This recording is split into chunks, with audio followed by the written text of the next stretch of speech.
Welcome to Baltimore, Maryland at Vultures Stadium for tonight's Tuesday night game on 11 Sports and for the fans between the Baltimore Vultures 3-1 and the 1-3 Houston Hyenas. Alongside Mark Lopez, Eddie Gage, I am Cameron Irvine. How you doing tonight, Eddie? What up, though? I'm doing fantastic, Cam. I've been brought on to announce this game tonight. Otherwise, I would have paid to see this matchup versus two former teams I played for. Seasons 3 through 9 with Baltimore, 10 through 13 with Houston, and I couldn't ask for a better matchup personally. The Hyenas looking for a major win tonight. Baltimore trying to stay in rare company. Not many teams have one loss or less left on the season. Houston going to choose heads as we get this underway. It's tails. Baltimore's won the toss. They choose to receive, and we'll get underway shortly. Eddie, your key to the game. To me, the key to this game is going to be Houston's run defense, their run offense versus Baltimore's run defense. Baltimore's defense is stout. It's going to be up to Warren Murray and company to stay in this ball game. Baltimore in the brighter reds tonight with white helmets and white pants, white numbers with the black and gold trim. Houston in their row, black helmets, white jerseys, black pants. We're underway. Kick it. Week 5 continues right now as Giovanni Bolt returns out past the 30, past the 40, the kicker to beat. Giovanni Bolt on the opening kickoff is going to score for the touchdown, Baltimore. The last thing that Houston needed was a kickoff return by Giovanni Bolt. He came into this game averaging almost 27 yards per return. This is his first return for a touchdown this season, and just like that, the last thing Houston needed to keep this ball game close was a kickoff return for a touchdown.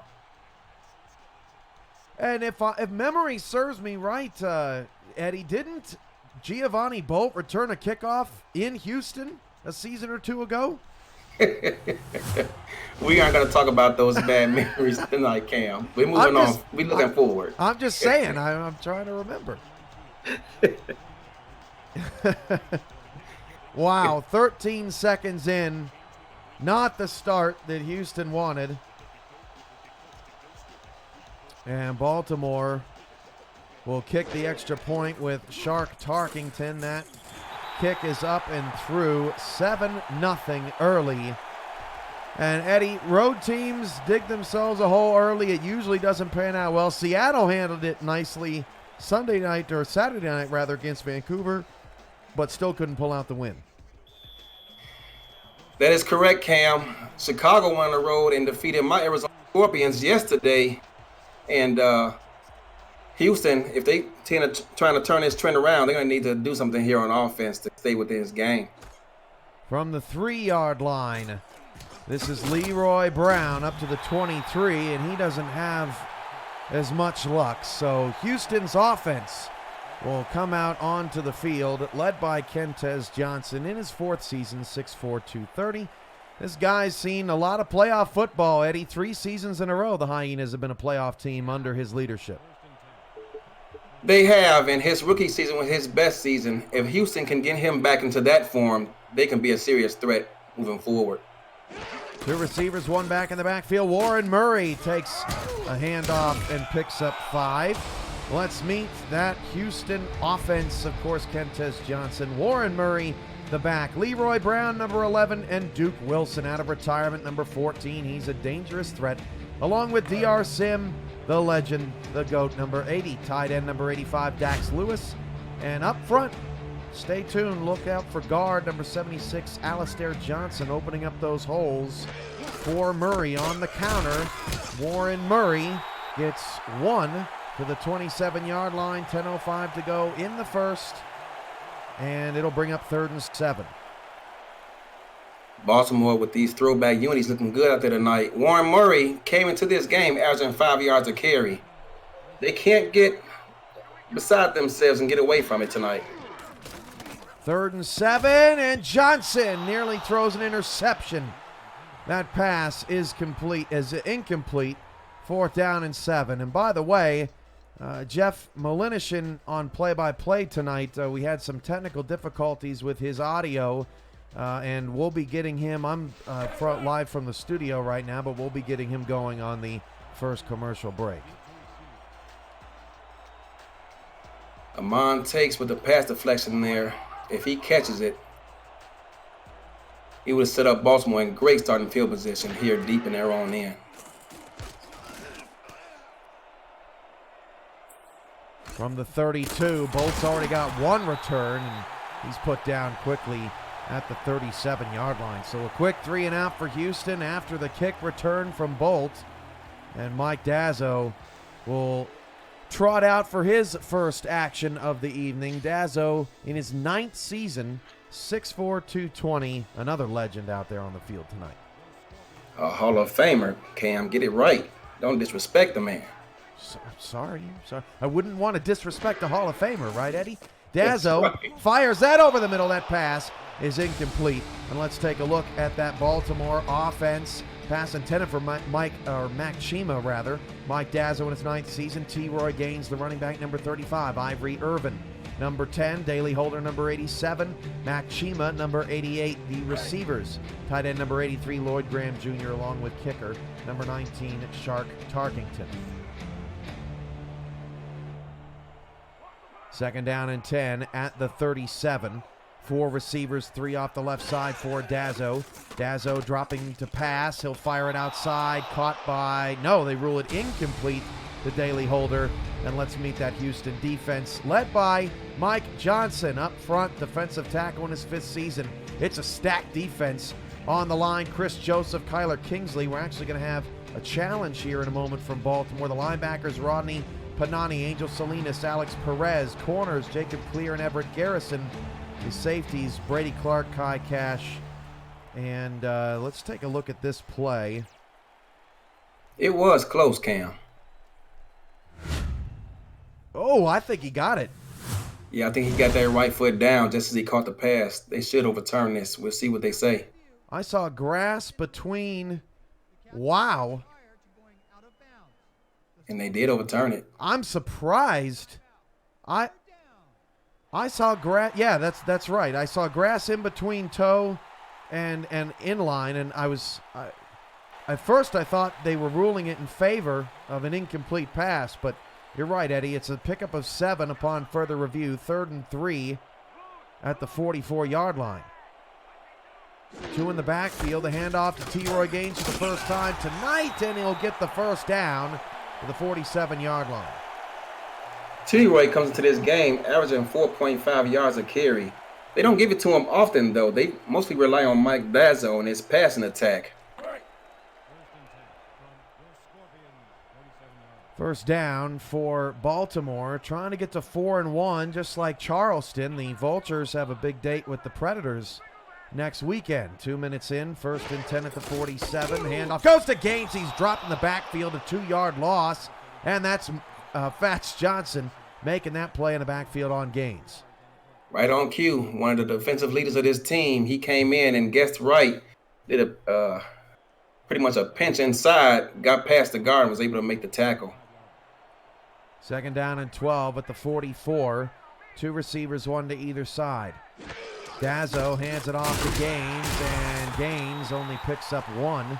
So a 3rd and long coming up for Baltimore for the first time tonight. On that tackle up front, Ishmael Sanchez, who was signed this week. Making an impact from couch to field. 3rd and 11. 8:10 to go in the first. 4 receivers, 3 off the right side. As Dazzo's pass is caught by Chima, but it's a gain of 10. They needed 11, so 4th and 1 coming up. That's unfortunate that he ran that route short. Otherwise, it's an easy completion for a 3rd down. Baltimore comes into this contest 58% on 3rd down conversions. That's 3rd in the SFL. And it looks like Baltimore, for the moment, will just punt it away. They're not even going to act like they're going to go for it. Chima targeted a few times. Well, they are going to go for it. I stand corrected. They pulled a rope-a-dope with sending the punter out there in the huddle. 4th and 1 with 10 on the play clock, and Houston jumped offside. Oh, nearly got an interception on the end of that play as Alex Perez almost took it back the other way. It would have been for naught, though, and it saves the officials some running down the field. Alex Perez replaced Shane Easley after week 1 of this season, and almost got his first interception there had he hung on to it, but all for naught as the penalty is going to be accepted. First down, Baltimore. Not off to a good start here for Houston this evening. Yeah, they give up the opening kickoff return, and then you jump off sides after your defense appeared to finally get a stop. Good on Baltimore for at least attempting, and that's why, Eddie, you attempt that 4th down, right, to try to get him to jump and keep the offense on the field. Dazzo will drop the pass in Houston territory, nearly intercepted again. That's Alex Perez getting another big paw up in the air. He's having a great first quarter. Yeah, absolutely he is. Houston so far has come out aggressive on defense, and they're cutting off these routes short. They could get beat deep over the top should they continue to do so, but right now it's working. 2 receivers to short side right. Hand off Gaines. He breaks a tackle, and Gaines picks up 4 to set up another 3rd and 6. So this will be the third down of a lengthy drive, and say that 5 times fast. Baltimore has been on the field so far throughout this game. I know we're only 4 minutes in, but the defense is looking to get off the field here. 3rd down and 6. 4 receivers spread outside, slants down the middle, caught. First down to the 26-yard line. That's Lloyd Graham Jr., the tight end, moving the chains again, and this drive has been now over 3 minutes. Yeah, unfortunately for Houston there, Panani, he read that very nicely at the start of the play, but all of a sudden got out of his back pedal and ran right out of that area of the zone. 6:45 to go in the first quarter, and Dazzo's pass is again complete down to the 12. A 14-yard pickup for number 14. That is Baltimore's slot receiver, Josh Mitchell. Yeah, Houston, 2 plays in a row now, got away from being aggressive and started dropping back. They're better at the snap of the ball and practically handing Baltimore these easily first down completions. Houston needed one of those knockdowns to turn into an interception. They're in danger of falling behind 14-0 quickly in this game. Ivory Irvin has not been targeted. 2 in the backfield with 2 receivers as Dazzo will flip it outside to Gaines. Has a little bit of room to run inside the 10, breaks a tackle 5, and then is ushered out of bounds at the 2-yard line. Nearly a touchdown there for Gaines out of nothing. Yeah, I thought he was going to score there. He pretty much just shed Everett Garrison out of the way as if he was a rag doll and got a few extra yards.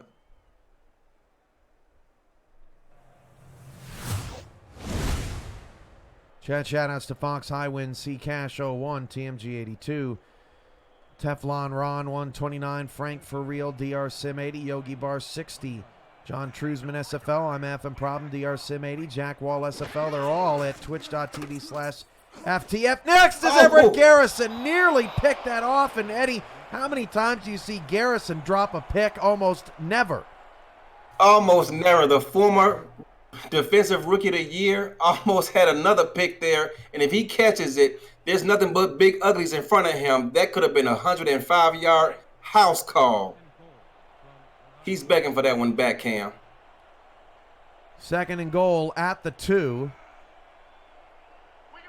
Goal line formation here for Houston's defense. T-Roy is off the left side of Dazzo. He'll take the handoff, stretch play left, breaks a tackle, and scores. Touchdown, Baltimore. Oh, my goodness, Cam. T-Roy Gaines, one of the bigger backs in the SFL, just made an awesome juke move there to give himself the space he needed to get in the end zone. He eluded two would-be tacklers to get in there. That was an impressive play by the big man. 5:53 to go in the first quarter. That's a 14-play, 64-yard drive for the Baltimore Vultures, thanks to Mark Lopez, our stats man in the truck tonight. Tarkington's extra point is up and through.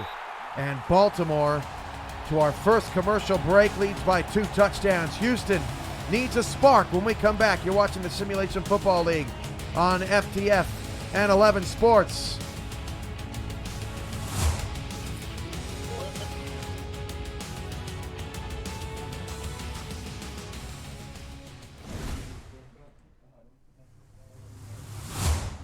Appears that way. Jeff, you there? Jeff, you have to unmute yourself. We will not have Jeff back if he can't unmute himself. All right, I'm going.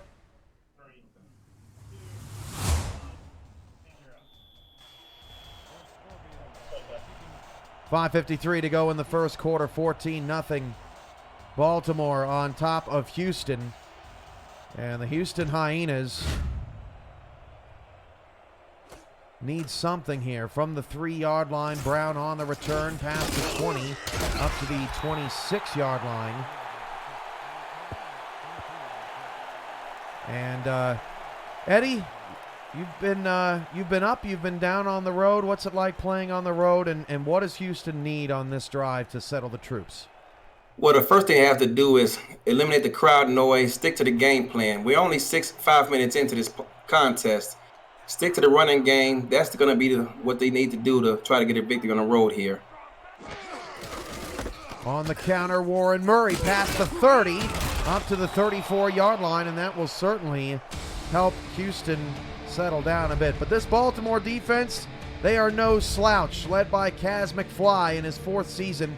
On the line, Tim Cleland, Suron Yates the 4th, and Tucker Lewis. Linebackers to watch, Joe Dazzo and Amon Takes. Corners, Marvin Himes and Hendricks Thornberry also holding it down with McFly, and free safety Giovanni Bolt, strong safety Tony Willis. No slouches either. Play action here, a flip out. Boy, I haven't seen that play run all season. D.R. Sim with a spin move and gets the first down. Thornberry went flying into the lap of the Hyenas coach on the sideline, and what a play. Trickeration from Houston there. He did there, and you're right. I haven't seen this play call all season either. Play action by Kentez. The defense comes flying up, but you got to respect the run game after they just got 8 yards on first down. And D.R. Sim was one missed tackle away from taking that one to the house. Going to have to check the turf for a concussion after Thornberry smashed into it there at the end of that play. And that was a clever play action there from Houston. And boy, sometimes those little wrinkles, Damon, they can make the difference in a game. These coaching staffs do plenty of work throughout the week to get ready, as Johnson's pass over the middle is incomplete. He was looking for the fullback, Mike Allen, out of the backfield. And Houston really mixing it up here on their second drive. Yes, they are, and unfortunately for Kentez, he had to get rid of that as the defense was bearing down on him. He got rid of it about a half second before he really wanted to. Second down at the 47, 4:40 to go in the first. Two backs in the backfield, one receiver. Sim is at the top of the screen. The handoff to Murray, and Murray lost 3 yards. So another 3rd and long coming up after a promising start to the drive. Tackle made by Frank Smith, who was signed just a few weeks ago here in Baltimore.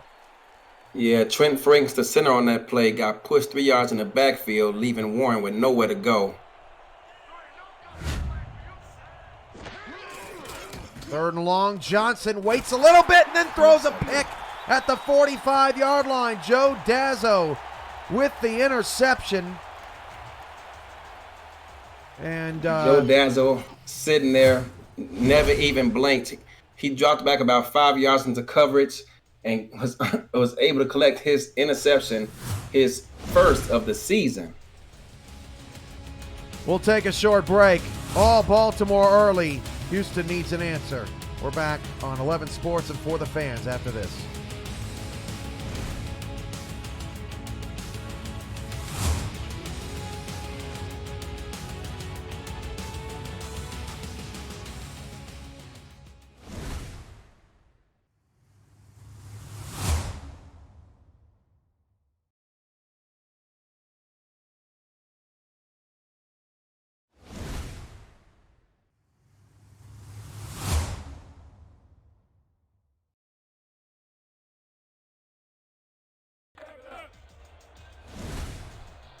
Welcome back, everybody, to tonight's game between the Houston Hyenas and Baltimore Vultures. I'm Jeff Melanish, and I'm back here. We're all set as we got Baltimore with the ball at the 46-yard line. Dazzle takes the snap. He's going to throw it out to T-Roy Gaines. He's got some field. He gets up to about midfield, and then that's where he's going to be planted.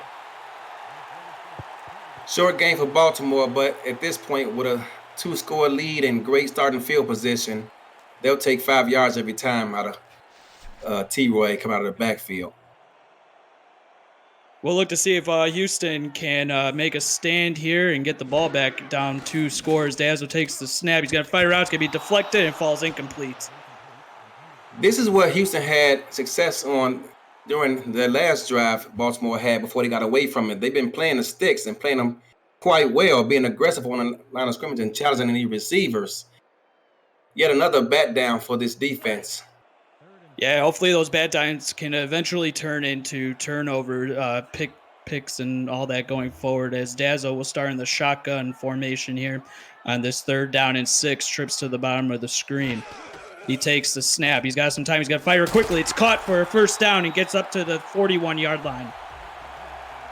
1st down. Houston really wants to get off the field on that drive and give the offense a chance.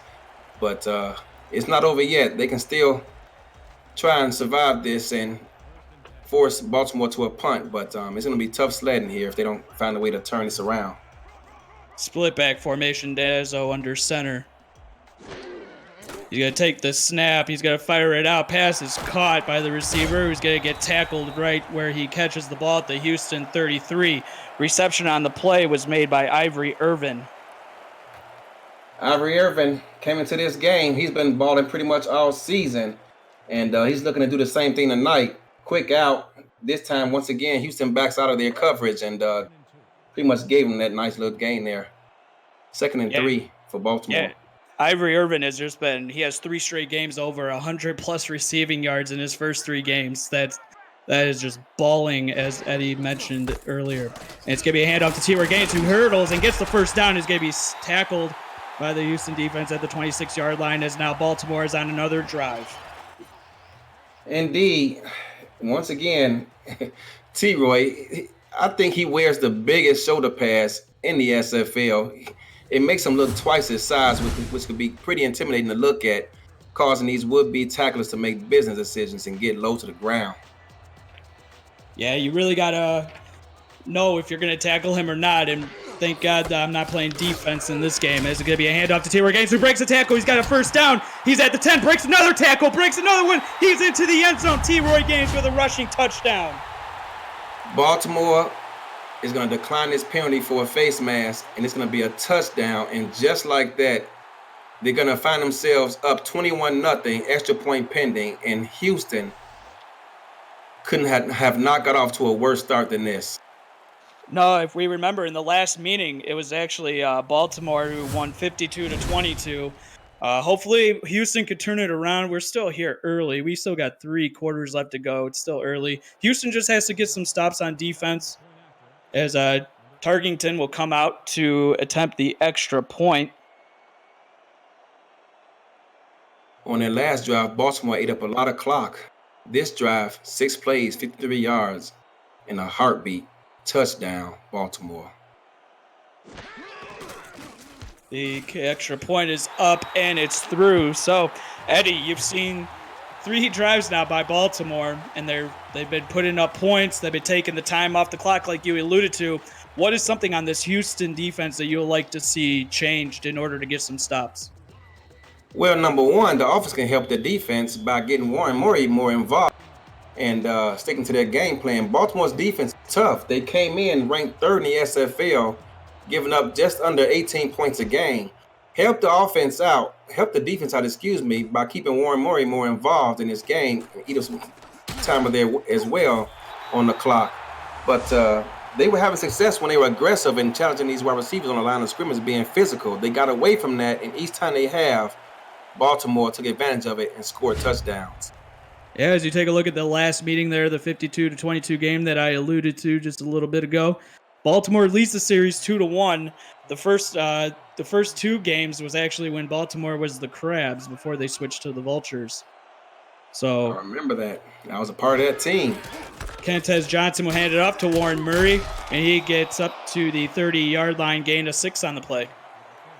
All but one time thus far, Warren Murray got positive yardage when the ball was given to him. They need to feed this man until he's exhausted. Okay, so Kentez Johnson will go under center, Warren Murray in the backfield, bunch formation to the bottom of the screen. As the defense for Baltimore is moving around on the defensive linebacking spots, Kentez drops back. He's going to fire across the middle. It's going to fall incomplete, as the pass was intended for number 14, Duke Wilson. Poor choice there. Duke Wilson is their deep threat, but he had other options there, and with time in the pocket, he should have looked elsewhere.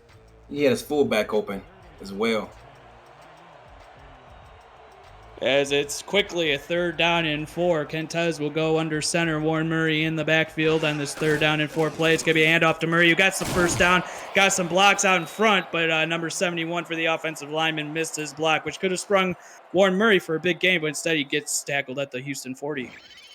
Yeah, Lenny Collins there. He was hustling downfield, so I'll give him credit. Anytime you see a big man rushing downfield like that, you got to give him credit. You just wish that he would have looked and got that block. And if he does so, Warren Murray is still running.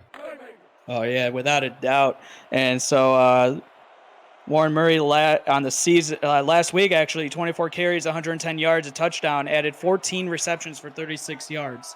And so on this first down play, Kentez will go under center. He takes the drop back. Pressure coming, but he throws it out quickly. It's going to be caught on the sidelines. Gain of 8 on the play. Pass was caught by Duke Wilson on the sidelines. Duke Wilson has been that deep threat for Houston all season long. He doesn't have many catches, but when he does, he's averaging 12 yards a reception. So they got to, respect this man's deep threat, and he was able to take advantage of it there and keep his feet in bounds for a nice chunk on first down. Kentez takes the drop back. Pressure coming. He throws it, and it's going to be intercepted on the play by Baltimore. Intercepted by number 53 for Baltimore. That is linebacker Frank Smith. It is. Kentez was under pressure there and threw it right into the hands of the defender, Frank Smith. He's actually been playing pretty well. He played pretty well last week as well. He was signed in week 2, and he wants everyone to know he's born and raised in Atlanta. He's proud of it. And his parents who attended this game and traveled to Baltimore to watch their son must be pretty proud of this guy right now. As he gets the interception and puts Mike Dazzo and company in perfect field position to put up more points in this first quarter. We're coming under 1 minute now, 54 seconds left to go. Dazzo under center, T-Roy Gaines in the backfield.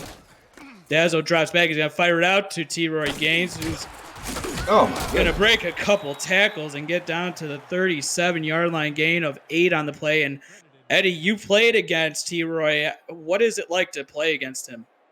As I alluded to earlier, the guy is a tank. As I said, he's has some of the biggest shoulder pads you'll see anyone wearing. I don't know where he gets, but they're a throwback for sure. You have to get low to the ground and you're tackling that guy. T-Roy gets the handoff here. He's going to get the first down. Add a little bit more after that as T-Roy Gaines is up to 46 yards right down to the Houston 31. They're feeding T-Roy a lot more than we're accustomed to. Usually this offense is led by this passing game and Mike Dazzo at the helm. But tonight they've been keeping T-Roy fed and fed often. As we've come to the end of the first quarter here, Baltimore on top of Houston, 21-0.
And we're back here for the start of the second quarter as you're watching the SFL on 11 Sports for the fans.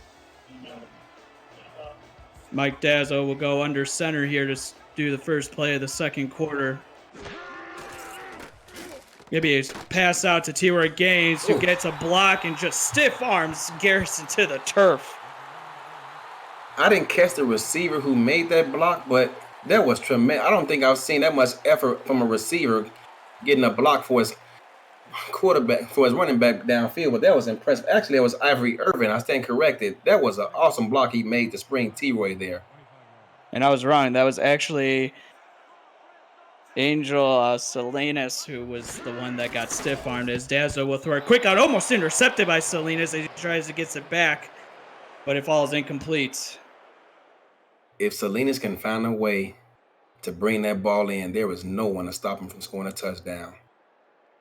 Yeah, he had a lot of green grass out in front of him. You just got to feel for him on that one. That one was thrown right to him, and it falls incomplete.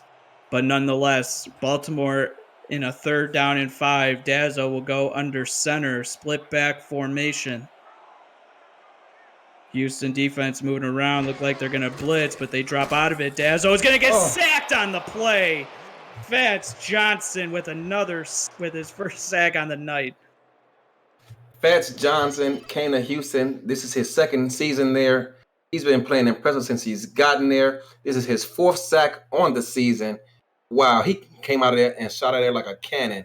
He just bull rushed the guard there and got right past him, was able to make that play. Yeah, and you got to take a look at that block shed that we saw on replay. He just absolutely took the offensive lineman and threw him to the ground, as Shark Tarkington will come out to attempt the field goal. And the kick is away.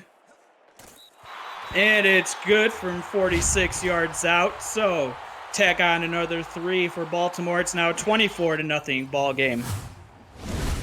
6 plays, 16 yards, all the result of a interception by Kentez, and I call it a win for the defense, but unfortunately it leads to 3 points for Baltimore, and man, 24-0 early.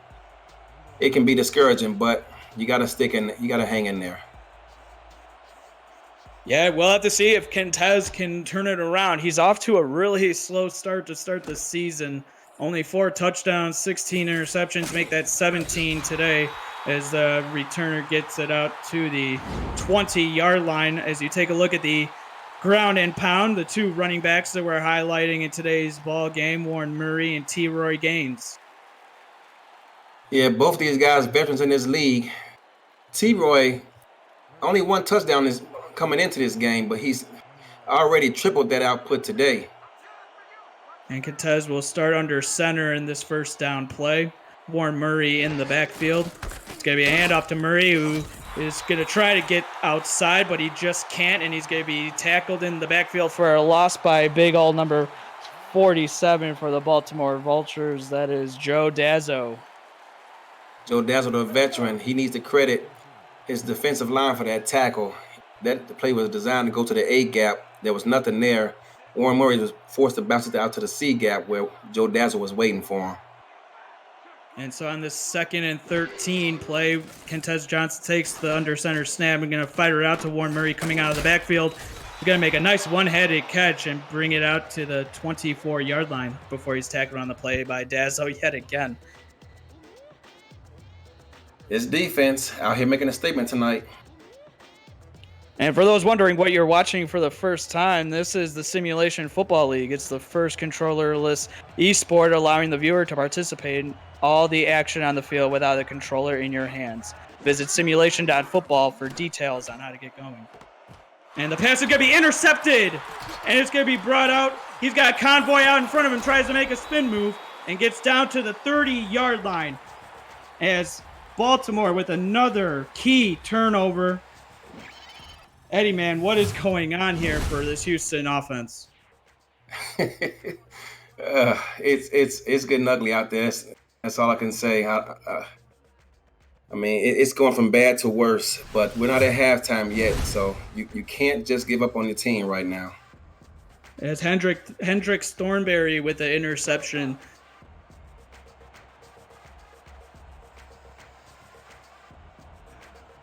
And so Mike Dazzo, excuse me, will go under center with T-Roy Gaines in the backfield. Houston defense moving around, looking like they're going to blitz. It's going to be a handoff to T-Roy Gaines, who just shoulder shrugs a defender and gets a couple yards, gain of 3 on the play. And this game plan is going to fall right into Baltimore's hands. They couldn't have played out any better. They're getting T-Roy heavily involved tonight in the offense, which is going to milk up this clock, which is Houston's worst enemy right now, and they're already in field goal range. Yeah, Houston got the stop that they needed on the last drive, holding Baltimore to 3 points. We'll have to see if they can do it here again, as T-Roy Gaines is going to be hit and dropped by Salinas, who comes up and meets T-Roy Gaines at the line of scrimmage, and huge tackle for the Houston linebacker. Houston needs to find a way to dig down deep and force a field goal attempt here, if not generate a turnover. Yeah, if you're looking for a turnover, no player to do it than either Brady Clark or Ethan Kai or Everett Garrison. Both of them have ball hawking abilities. As it's going to be a quick throw out, and it's going to be caught, almost intercepted by Ethan Kai, who I just mentioned, but it goes right through his hands, and it's going to be caught by the receiver, number 86. Yeah, unfortunately, this time, Houston, they cheated up once again, trying to be aggressive, but they were looking outside. Baltimore's looking inside, and first down, Baltimore. Unfortunately for Houston on that play, they just guessed wrong. Free play. Free play. T-Roy Gaines going up the middle. He's going to get close to the first down. We'll have to see if they mark him with a first down, because that might go for what the head coach might want to do if he wants to accept it or decline it. I decline that penalty and take this. Which they do. Yep, you were right, Eddie. It was declined, and just like that, inside the red zone yet again, now inside the 5-yard line yet again. Houston, like you said, Houston needs to dig down deep and see what they can do to make a stop. Look for T-Roy to get involved. Fats Johnson and the rest of his interior of this defensive line needs to do what they can to make a stop here. Ball at the 1-yard line, 1st and goal. Mike Dazzo under center. It's going to be a handoff to T-Roy, who is not going to get. He is going to get it. Touchdown. He is in. It looked a little short, but they marked him as a touchdown. So T-Roy Gaines with his 2nd touchdown here on the run game, and Eddie, man, it's like, what can Houston do? Wow, well, Jeff, unfortunately, it may be time to get away from that game plan. They're down 31-0 with this extra point pending, and they may have to rely on the arm of Kentez, who, unfortunately for him, came into this week leading the SFL in turnovers, which is something you don't want to be proud of. But he's going to have some growing pains today. He's going to have to open it up and do some things he may not be comfortable doing and lead this offense if they're going to have any chance getting back in this. And so Baltimore with a 31-0 lead over Houston, as you're watching the SFL on 11 Sports for the fans.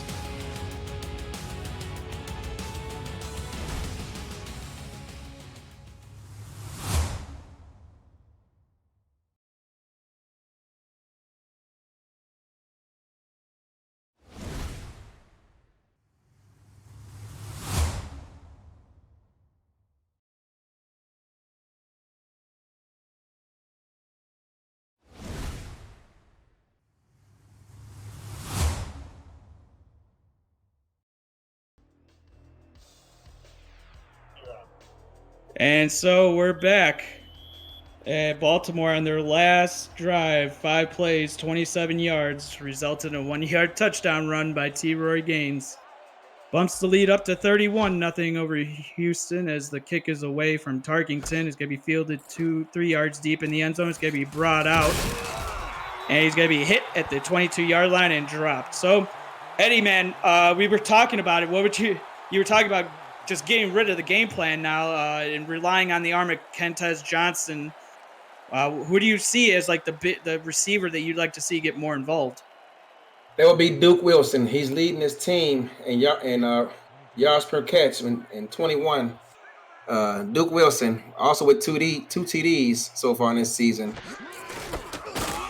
Going to be a handoff to Warren Murray, who's going to get hit and dragging his defender for a 1-yard gain on the play. He was tackled by Lewis, the defensive tackle.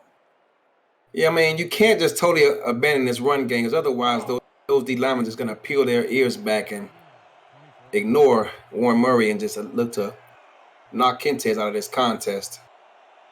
As Kentez will go under center on the 2nd down and 9 play. Takes the drop back. He's going to fire it over across the middle, but it's going to fall incomplete. Pass was intended for who you were looking for, Duke Wilson. Yeah, they tried to get him there, and unfortunately, they could not. He hit just as he got his fingertips on the ball, and fortunately for them, on the deep post, it wasn't available to him. Yeah, that's probably one of the catches that Duke Wilson would probably want to have back. Hits him right in the hands. As you see, Hendrick Thornberry looking to make another interception in today's ball game. But yeah, I mean, that's something that Duke Wilson, he's a veteran receiver. That's one that he has to come down with for sure. As it's a 3rd down. Kentez in the shotgun formation, trips to the bottom of the screen. He takes the snap, going to fire it deep downfield, but it's going to fall incomplete. Intended for Wilson yet again. Baltimore in the cover 3 look. Those corners on the outside, their job is the deep third, and they did a great job of it there. He tried to hit him on an out and up, but as I said, he's got his back to the sideline, so that he's got that covered pretty well. And 4th down, Houston. Kentez does have a big enough arm to get that ball out there. Just have to wonder what is getting into his head right now. If this start to the season is just having an effect on him. As the punt is away, and it's going to be fair caught at the 43-yard line. As we take a look at the Baltimore Vultures, their past offensive performances, 10th, 7th, 4th, 5th, respectively. Baltimore has been one of the better teams in the SFL for the past several seasons, and so far this season, they're right back on track to do what they do. And so Magdazzo will start in the shotgun formation, trips to the bottom of the screen. He's going to fire it deep downfield, but it's going to be picked off by Garrison, who's got a convoy in front. Can he get to the end zone? It looks like he's being chased by Ivory, but it's not going to matter. Garrison into the end zone for a pick 6. That's exactly what Houston's defense needed. I like the play design. Baltimore came out there and flooded the zone, as they call it, putting 3 receivers on one side, 1 corner over there to defend it, but he's got linebackers inside to help. But Baltimore made the wrong decision there and throwing the ball to the outside where Eric Garrison was standing at. And just like Baltimore did in the previous possession, he too came out in the cover 3 look. He's got the deep third. He's playing the out, and he played that ball well. Brings back flashback memories of when I was his defensive coordinator. Eric Garrison is a ball hawk, and you cannot underestimate his abilities. That was a huge interception for the Houston team as a whole, just getting some points on the board in the second quarter as the extra point attempt is up, and it's good from Stan Bailey. So it's a 31-7 ball game here in the middle part of the second quarter. And so I guess the Houston defense, you just made the pick 6, and now you're going to get the opportunity to get right back out there and maybe do it again. Way back when I played, back before Cam was born, my defensive coordinator tell me sometimes, son, the defense has to be the offense, and you have to go out there and make plays yourself. This time, Houston does just that from their veteran, Eric Garrison. There's a penalty on this play. It's coming back, looks like. Yeah, it's Giovanni Bolt on the kick return. It's going to be a clipping on Baltimore. So Baltimore, maybe they're, after that pick 6, they're thinking just a little bit that maybe Houston can creep back into this one.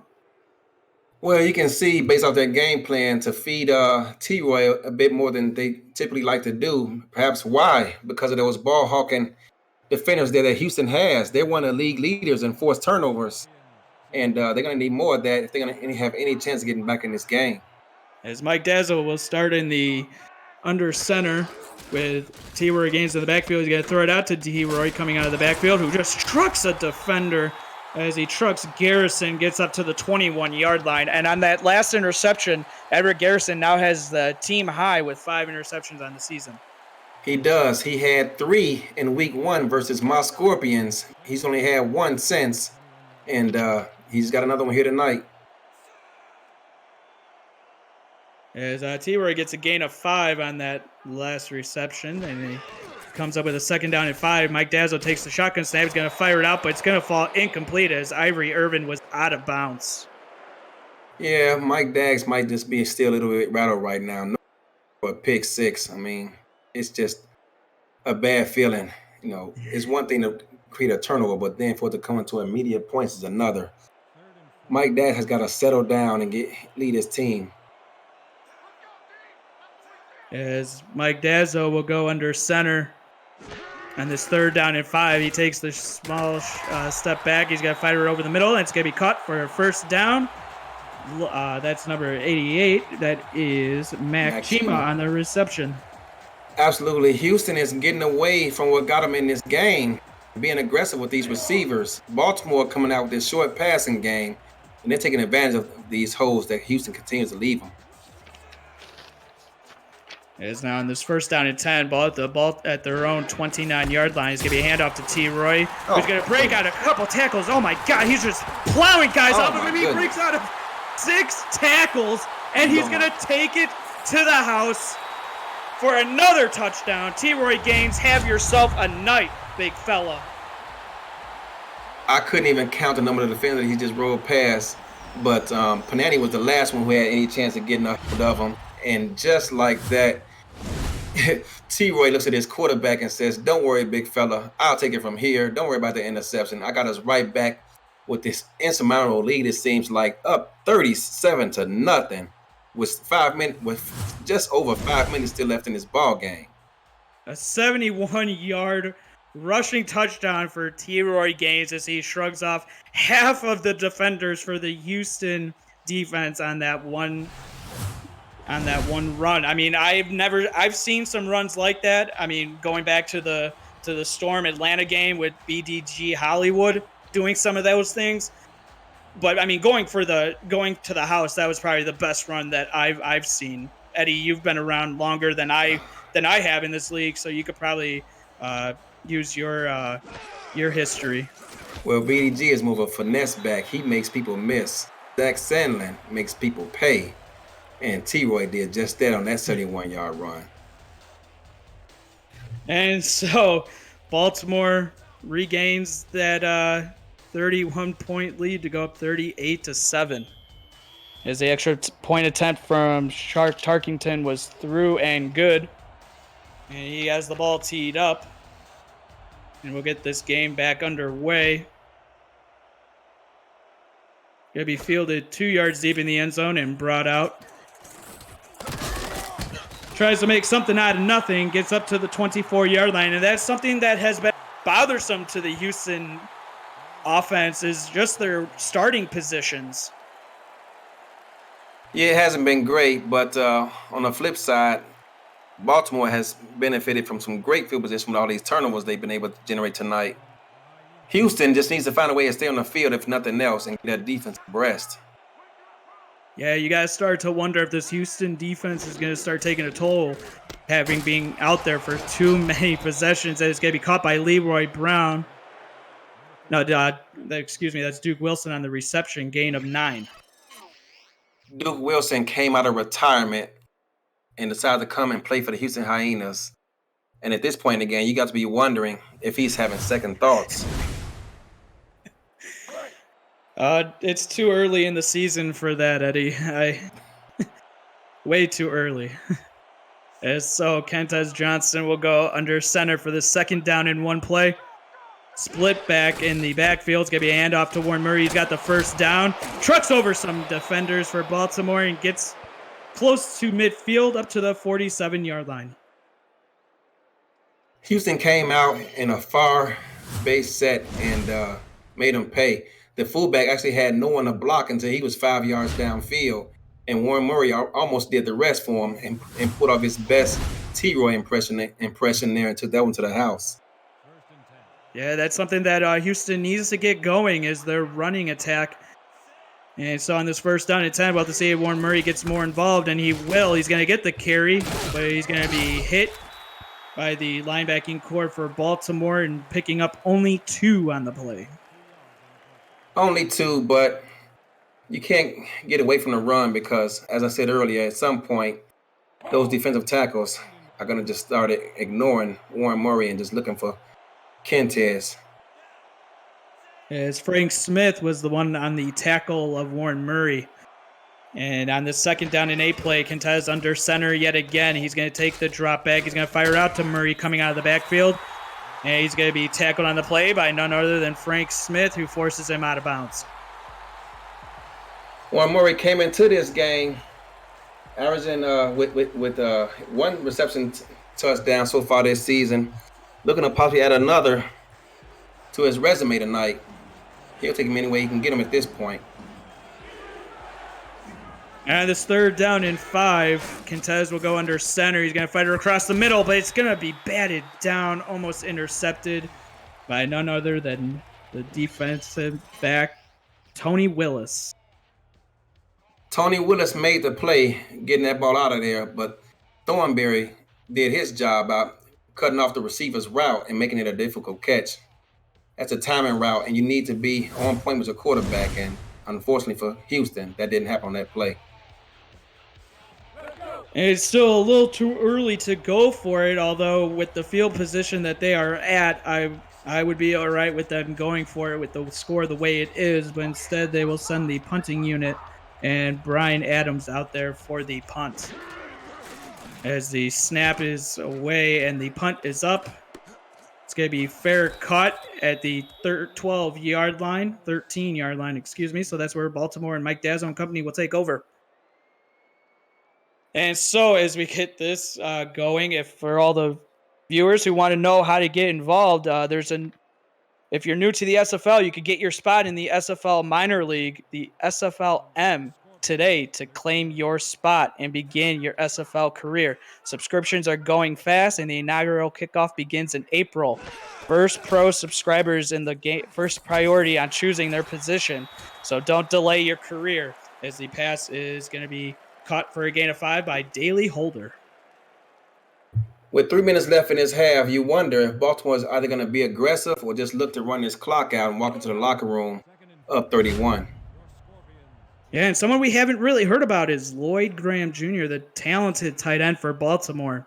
We'll have to see if maybe it's just a product of the game plan, but he has been known to go off in some big games. As T-Roy Gaines will get the handoff and will get up to the 20-yard line, so a gain of 2 on the play. Speaking of Lloyd, he's known for his graphics as well. He does some great work for his team in that department. Yeah, there are a couple of guys like that in the league for different ball clubs, as T-Roy Gaines will get the first down. God, he shrugs off another guy before he's tackled by number 33 on the Houston, get a name, Jacob Clear.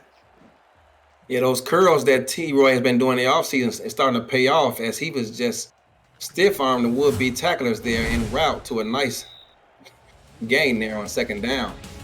As we've come to the 2-minute warning, the score in Baltimore, 38-7 over Houston. You're watching the SFL on 11 Sports for the fans.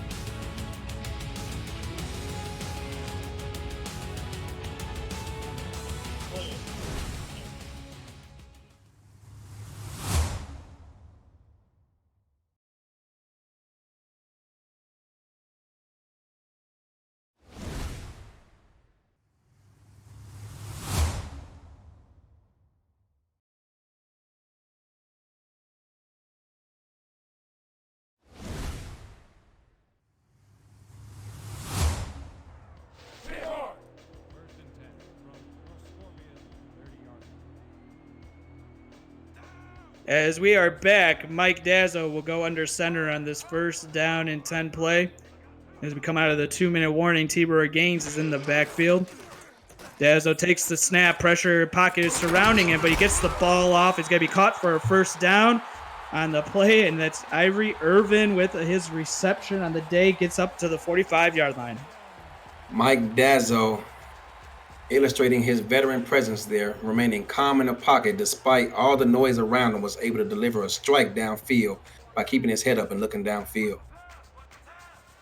As Ivory Irvin continues his hot start, Dazzo takes the shotgun snap. He's going to fire across the middle, but it's going to fall incomplete as the receiver and DBs try to go for the ball thinking that it's hot potato, but it falls incomplete. I don't want to give off too much info, but Baltimore just pulled off a play there I don't think I've seen run in the SFL for quite some time. Both these teams are being imaginative on their offense this evening. And on this 2nd down and 10, Mike Dazzo will go under center. T-Roy Gaines is backfield. They got an extra blocker with the tight end in the backfield as well. Dazzo takes the snap. He's going to fire it out. One-handed grab by T-Roy Gaines coming out of the backfield. He's got a first down and doesn't get hit until the 42-yard line where he is dropped. Number 72, the guard, Al Vincent, hustling downfield, got a great block down there, pancaked the defender there, and allowed T-Roy to explode downfield. Dazzo takes the snap. He's going to try to fire under middle, but it's going to fall incomplete as Salinas had another pick in his hands, and it falls to the turf. Just as I was crediting his pocket presence, he almost threw away another interception there. Hey, that's just what happens. Every time people give compliments, somebody will always try to do the opposite and try to stick it right in your face. And so on the 2nd down and 10, Mike Dazzo under center as they're inside Houston territory yet again. T-Roy Gaines in the backfield. Dazzo drops back. He's going to try to fire out to the right side. It's going to be caught by the receiver on the play, number 87, Daley Holder. I actually like that play. It's 2nd and 10. No need to look for the first down. You got a comfortable lead. No need to have your quarterback sitting back in there deep in the pocket where Fats is waiting to eat. Get that ball out with something short and make it 3rd and manageable. Yeah, we have not heard anything from Fats Johnson since that sack that set up that field goal in the first quarter. We'll have to see if he could get more involved here, but you have to wonder if that being out on the field is taking a toll on them. As it's going to be caught and gets down to the 25-yard line, as now Baltimore wants to put more points up on the board. They will go no huddle as Mike Dazzo takes his time. He gets the shotgun snap. Pocket collapsing. He throws it up, but it's going to fall incomplete. Pass was intended for Ivory Irvin. That's unfortunate for them, too, because if he looks to his right, he had 2 receivers flooding the zone, which put that corner in a very precarious position there. Yeah, you just got to wonder on that throw. Mike Dazzo's made a couple of nice throws here, leading his Baltimore offense to 38 points. That one he might want to have back, as he will go under center. T-Roy Gaines is dotting the I in the backfield. Dazzo drops back. Pocket collapsing. He gets out of the sack. He's going to throw it to the right, but he's going to be caught for a loss of 2 on the play. As that is trying to get, as a timeout was taken, Mitchell on the reception. Yeah, that play, Houston got back to what was working for them earlier in this game and was being aggressive on the line of scrimmage. That time, no one was open. And Mike Daggs, once again, was able to elude pressure and get that ball out. Unfortunately for them, it results in a 2-yard loss. And so Dazzo will go in the shotgun formation, trips to the bottom of the formation. He takes the snap. He's going to fire it that way. It's going to be tipped, and it's going to fall incomplete. Everett Garrison on the coverage yet again. Eric Garrison has been all over the field tonight. And if the free safety, Bam Woodson, is paying attention, he could have picked up that ball and ran into the house off the deflection there. As Shark Tarkington will come out to attempt another field goal. He is 11 for 11 on the season. He was 10 for 10 coming in before he made his first one of the game in the first quarter. Snap is down, kick is up, and it's through the uprights for 43-yard extra field goal attempt is good, making it a 41-7 ball game. Baltimore over Houston.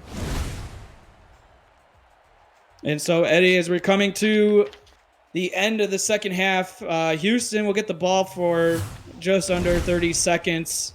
What is something you would like to see? Do you want to see him go for points, or you just want to see him take it into the half? Well, at this point, making a comeback would be monumental. I'm not sure if their offense is capable of doing such a thing. They have the weapons, as they have 3 talented wide receivers on his team, and don't forget about Warren Murray.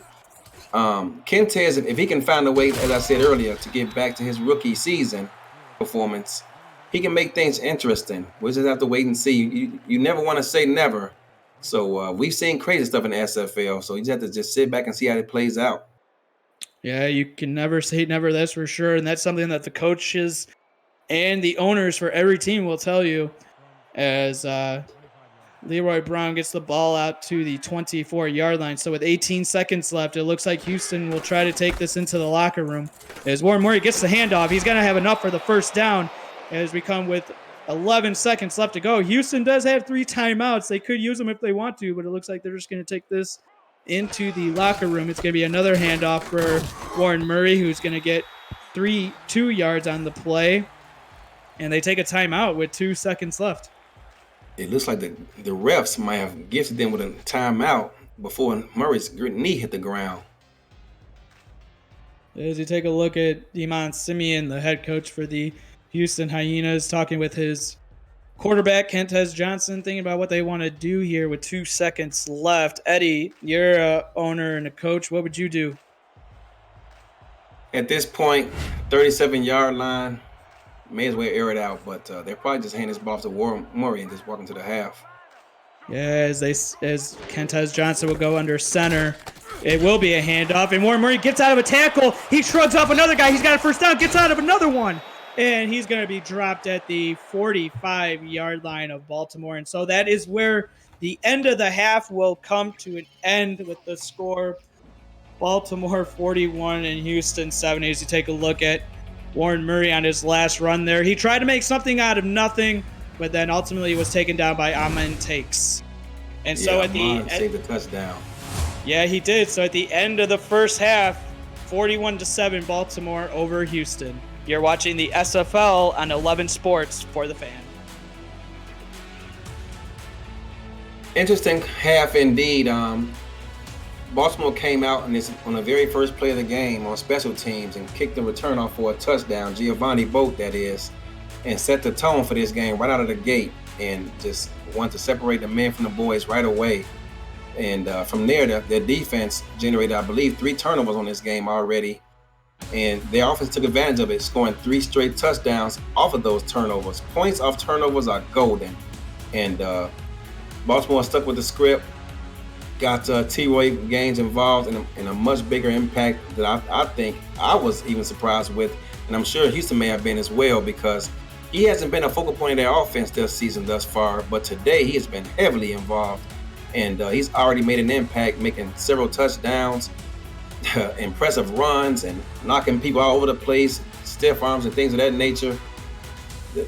It's just been an ugly performance this night for Houston. But in this league, as I've learned so far this season, there is no rest for the weary, and no one's going to feel sorry for you. You just got to pick your feet up and come back out and just concentrate on the next play. And that's what Houston has to do this afternoon. They have the ball to start the second half, and we'll see what they do with it.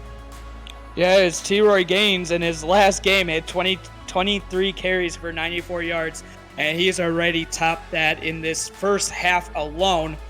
And you just got to wonder what the Houston defense can do, if anything, to slow down that a high-powered Baltimore offense. Ivory Irvin on the Baltimore receivers, looking to get up to 100 yards. That would make it the 4th consecutive game and only his 4th start. But who is somebody that you're looking to spotlight on that Baltimore offense that maybe could, have that game where it's like, all right, like coming out in the second half? Mac Chima, I know he's a rookie, but he was actually someone I was actually looking at in the draft as well. I'm sure his other teams were as well. perhaps they look to get him going and get him some confidence. They have veterans already in Daily Holder and Lloyd Graham coming into his 4th season now, and the rest of those guys. I like to see them get Mac Chima involved and maybe even Ivory, both rookies. But Ivory Irvin is making a statement so far this season with big plays downfield. So perhaps they look to get Chima involved a bit more. He has 17 receptions coming into this game, and I know he's got 2 TDs. But the most impressive start about that, if anything, is the fact that of those 17 receptions, he was targeted 19 times. That's impressive in this SFL. Yeah, only 2 drops. Yeah, so only 2 drops. So for a rookie, he's made an impact already thus far this season. So perhaps they find a way to get him going and get more targets going his way. And what about on the flip side for Houston on offense and defense? Who's the one player on both sides that you like to see step their game up and see if they can mount a comeback? Well, Baltimore has come out with a run-heavy offense, looking to get T-Roy a bit more involved. So the front 7 of Houston is going to have to find a way to limit that production and get their offense a chance to get back in this game. So Fats Johnson, one of the leaders of this team, one of their best players, is going to have to find a way to rally the troops. Him along with Roddy Panani, who moved from outside linebacker to inside linebacker this season. They're going to have to, talk amongst themselves and find a way to limit this production of the run offense of Baltimore. And Houston will get the ball to start the second half. It's going to be brought up by Leroy Brown to the 23-yard line. So, Eddie, coming out in their first drive of the second half was something that you'll like to see on this drive, besides, of course, ending in a touchdown. Well, Leroy Brown, he's one of the leaders of this team. He had a big year last year. To me, he was a Pro Bowl snub. D.R. Sim went, but his numbers were comparable to his, so I'd like to see them get Leroy Brown involved. And Warren Murray will get the handoff. He powers out of a tackle. He's going to get brought down by Giovanni Bolt before he could get to the first down marker. Gain of 7 from Warren Murray. Warren has been productive all but 1 carry tonight, and it's unfortunate that he wasn't involved more in the offense tonight. Perhaps they find a way to get him going to get a defense a much-needed rest. If they do open it up, as I say, I'd like to see them get Leroy Brown involved. And it's going to be a handoff to Warren Murray yet again, who's got enough for the first down and a little bit extra. Gets past the 45 to be brought down at the 36-yard line. Gain of 5 for Warren Murray. Warren Murray had tunnel vision on that play because I guarantee if he cuts it to his right, he's still running, Jeff. Yeah, it looked like he had some blockers out there as well. He had the receivers out there blocking downfield. And you just got to wonder if he did not see that in time. As it's going to be passes over the middle. It's going to be caught for a first down to midfield. Pass is caught by number 32. That is the fullback, I believe, out of the backfield, Mike Allen. It is, and just like that, as I was alluding to earlier, anytime you have a good running game, the defense has to respect it, and it's going to open up so many other things. This time, the linebacker's looking, pinching down inside. And Kentez was able to find his fullback for an easy completion there. Yeah, that was a nice set of hands on that fullback coming out of the backfield, getting the ball up to midfield. And Kentez Johnson will go under center. It's going to be a hand up to Warren Murray, who's got some blocks and then gets absolutely destroyed by Giovanni Bolt. Gain of 6 on the play. Gain of 6, but they're staying ahead of the chains. Warren Murray. Looks like the coach has been talking at halftime about getting him more involved, and they're doing just that thus far. Yeah, so it sets up a 2nd down and 4 just past midfield into Baltimore territory. Kentez Johnson under center. Murray's going to throw it to Murray coming out of the backfield. And he's going to be hit first by Joe Dazzo and is helped by number 25 for the Kaz McFly. Joe Dazzo's been there before. He's seen a lot of things. He saw that play from the beginning and was able to close in and tackle Warren Murray behind the line of scrimmage. As you take a look at the passing yards allowed leaders this season, you got Baltimore 4th, allowing the 4th fewest. And then also you got the Houston defense on there as well. They're actually 6th in allowing the 6th fewest passing yards in the league so far this season. The pass from Kentez falls incomplete. Despite their record, Houston as you said, is one of the league leaders in forced turnovers, and they almost got another one.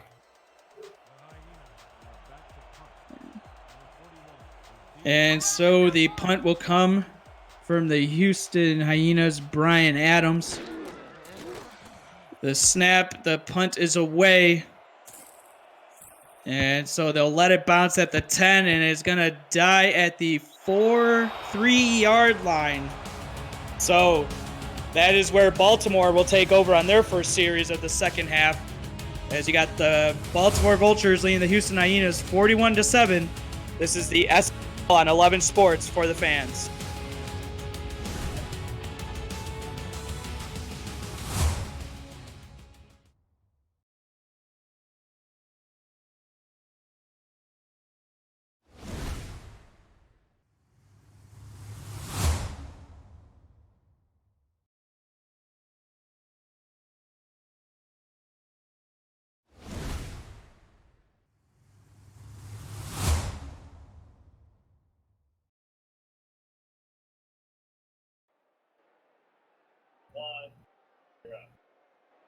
And so we come back with Baltimore at their own 3-yard line, pinned in their worst starting field position of the game. We'll have to see what Mike Dazzo and company have in store on this series. Houston's defense crowding the line of scrimmage is going to be a handoff to T-Roy. We'll have to see what he could do. He gets outside and gets up to close to the 10-yard line. They mark him down at the 10, gain of 7. That's unfortunate for Houston, because just as I was talking about, Fats Johnson got involved in that play, was able to pinch down inside and gave T-Roy nowhere to go. But unfortunately, he was able to bounce it outside and get 7 yards out of that because his linebackers weren't there to clean up the mess. So on the second down and 3, it's going to be a handoff to T-Roy yet again, who powers out of 2 tackles and gets up to the 15-yard line, gain of 5 on the play and enough for the first down. But Eddie, you've been here longer than I have. I've been here since I can't remember, season 11 or 12. But how did you get involved in the SFL when you started?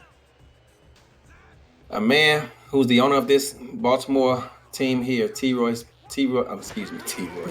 Speaks, got me involved. He came in. I was almost intercepted. Yeah, that was caught by Lloyd Graham Jr. up to enough for the first down to the Baltimore 28. So you could continue. Yeah, TJ, owner of the Baltimore back then with the Baltimore Crabs, came and said, "Hey man, I found this great league. They've been going for a couple of seasons now, but they want to start using user plays, what they call it. And you should really try it out." And I said, "Okay, you know what, TJ, I'll do it. You're a good friend of mine." So I did, and I'll be honest, at the time, I had a busy work schedule, a busy schedule with school and everything else, and I really didn't have time to get involved as much as I would like to. But once that schedule cleared up, I don't know what happened, but a light switch went off, and I've been in love with it ever since. Yeah, and you went to Houston and you became the DC there, and then little by little, before you know it, you're now the owner of the Arizona Scorpions. And so T-Roy will get the handoff yet again. He's going to be tackled for no gain yet again by the Houston defender, number 52, Rodney Panini. Yeah, I remember back toward the conclusion of season 9, I was speaking with TJ. We had just lost, and I can't remember who the opponent was, but our defense was flat out embarrassed that game. And I sent him a direct message and said, "TJ, we need to be more aggressive on defense, man. This is ridiculous. We're just giving up too many chunk plays, and we're just being too passive on defense." He says, "I tell you what, since you're talking so much, why don't you do it?" And I said, "Okay, not a problem." And for the last 3 or 4 games of the season, I was Baltimore's defensive coordinator, and that's how my career as a coach started. But then at the end of the season, the team folded and disappeared for a season. And next thing I know, my direct messages started blowing up, and I got, I believe it was 4 or 5 teams reached out to me about being their defensive coordinator. And at the time, I didn't know what they were talking about because, as I said, I was heavily involved in school. And they said, "You didn't know?" I said, "No, what?" They said, "Well, Baltimore, they disbanded." I'm like, "What?" So true enough, it turns out the story is true. And one of those teams that reached out to me was DR Sim, owner of the Houston Hyenas. And I said, you know what? You're a friend of mine. I don't know those other guys too well. I'll give it a shot. And man, the first 2 seasons in Houston, we exploded out of the gate. And we went to 2 straight conference finals. And oh my gosh, that second season, I thought we were going all the way. And we got knocked out of the playoffs, which I don't want to talk about right now. It was heartbreaking the way we lost both those games, in fact. But yeah, so I believe in season 12 it was. Yeah, season 12. We were getting ready to play the Vancouver Legion at that time. And I remember towards the end of the game, Eric Garrison, who was a rookie at the time. Oh, pass is almost picked off by Kaz McFly. Yeah. Go ahead. Eric Garrison, who was a rookie at the time, was almost he got an interception to end the game. It was a pick six that sealed it. We were already ahead, but the pick six sealed it as time expired. And I remember T-Roy, who was broadcasting that game, said, I know that DRCM must be proud as an organization. And at that point, it hit me. I want to be my own. I want to be on my own team, my own franchise, my own brand. I love working for DRCM. I wouldn't take that experience back for the world, as he gave me the keys to the defense, never questioned my decision making, but I just wanted my own brand. And I reached out and told DRCM just that. He was very open about it, welcomed it and embraced it and allowed me to be a co-owner with his team.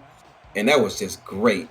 And so at that point, yeah, like I said, I knew it's what I wanted to do. And here this season, I got my start. And we haven't gotten off to a great start, but man, it's a dream come true for me, and I wouldn't take it back for the world. It's a lot of work. I'm a hands-on owner. I participate in a lot of things, but man, I love it. And the punt is away, and it'll be brought out to the 33-yard line. So that's where Mike Dazzo and company will start their next series. Is Baltimore still on top, 41-7. This is the SFL on 11 Sports and for the fans.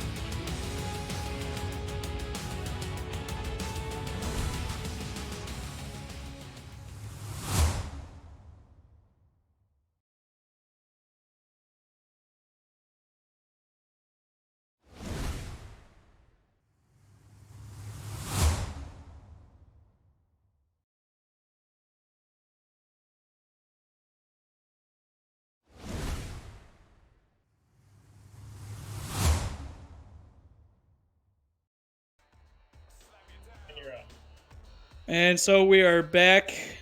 Mike Dazzo starting his next drive at his own 33-yard line.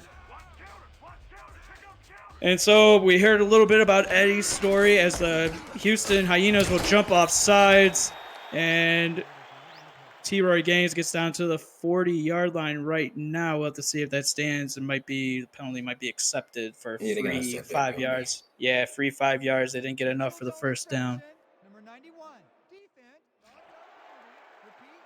And so number 91 for Houston, that is Cyclear Kingsley jumps off sides. So we heard, and didn't see if they accepted it or not. Did they, Eddie? They did. Okay, all right. Just wanted to verify that. So first down and 5. And so we heard Eddie's story about how he joined and he got his start with coaching and all that. So I guess it's only fitting that I go a little bit here. So I was actually told from a coworker at work about this league. He had a couple buddies in it, and I just joined on the whim, not knowing what it was. I've never played any like simulation style, put the controllers on computer and let them do it. I've always been a 1v1, franchise mode, all that good stuff. But I just went into the whim, and then I was able to get everything banked up for the draft, for the first draft. I think that Cam and the SFL had, as T-Roy Gaines gets enough for the first down up to the 46-yard line. And so I came in a little bit late in that season because in the off season I came in May, and everybody was getting ready for the draft. So I kind of had a little work to do, getting my bits, and at the time bits. Now it's They do their own. They have like a subscription and all that, just to show how much this league has evolved in a short amount of time. As T-Roy gets up to the 47-yard line of Houston, so gain of 7 on the play, and yeah, I mean that's where it all started. Messaging teams a little bit here and there, trying to move up their draft boards because that was a big thing. I was told by some teams that I wouldn't get drafted. Some other teams said that I'd go in the last round, second round, here or there, and then I was able to build a rapport as the pass is caught by Lloyd Graham for a first down, about to the 37-yard line of Houston.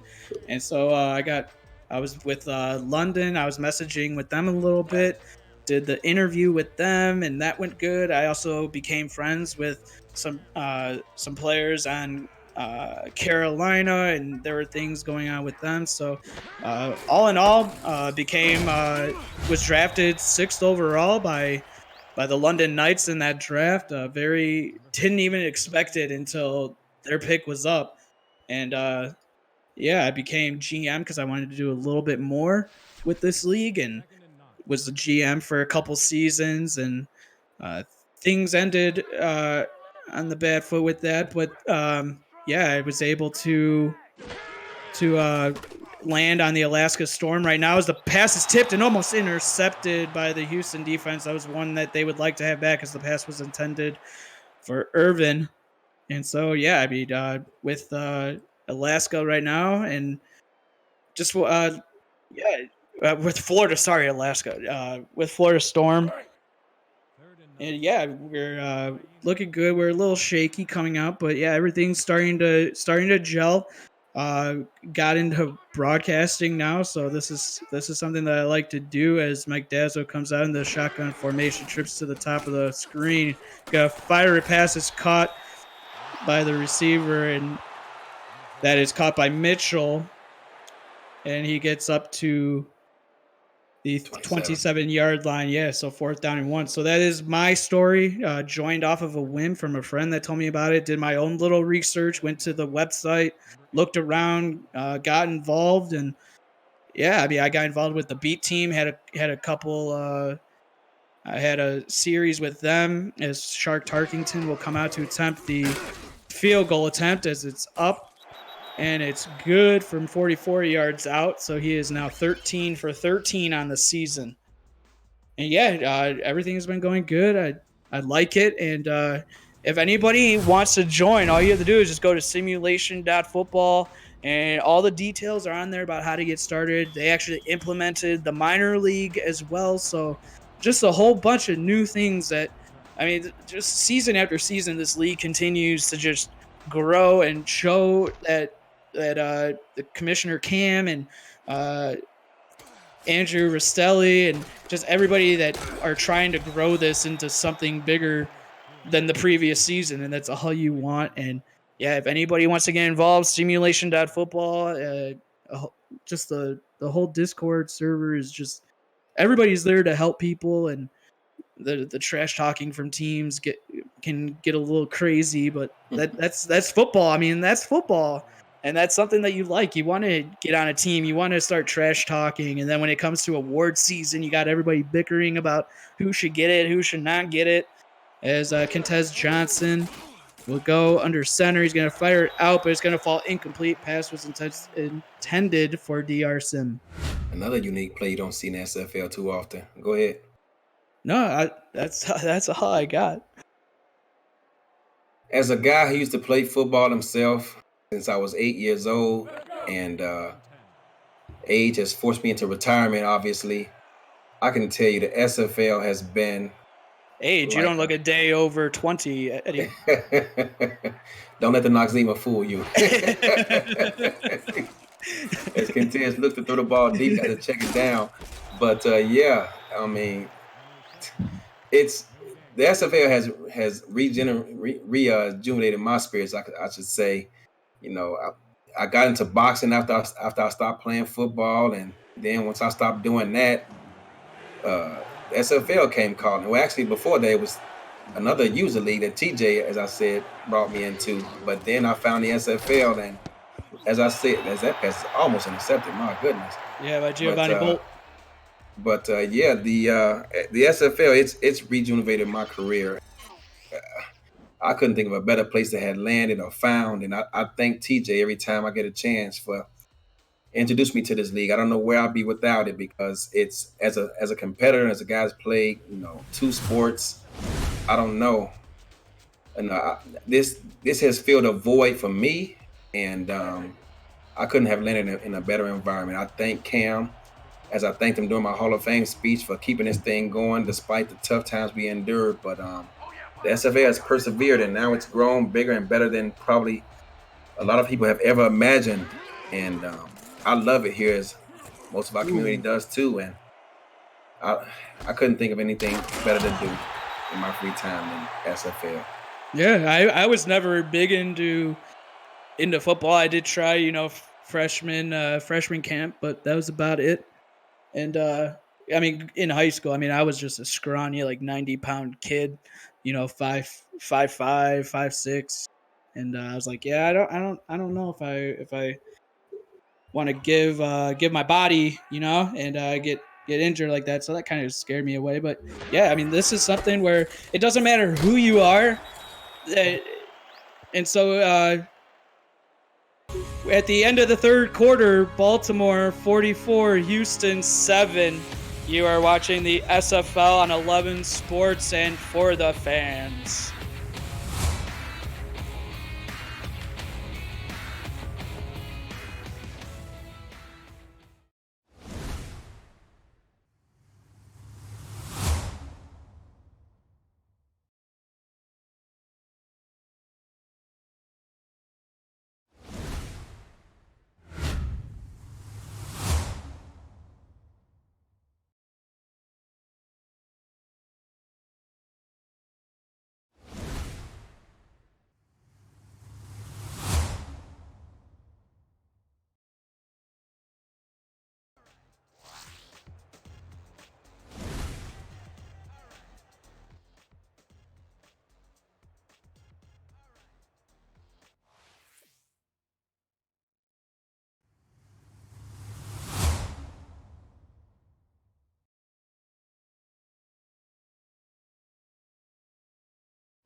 Yep. As we are back live from Baltimore to start the fourth and final quarter in tonight's matchup between the Baltimore Vultures and the Houston Hyenas. Mike Dazzo will start under center on the 2nd down and 8 play.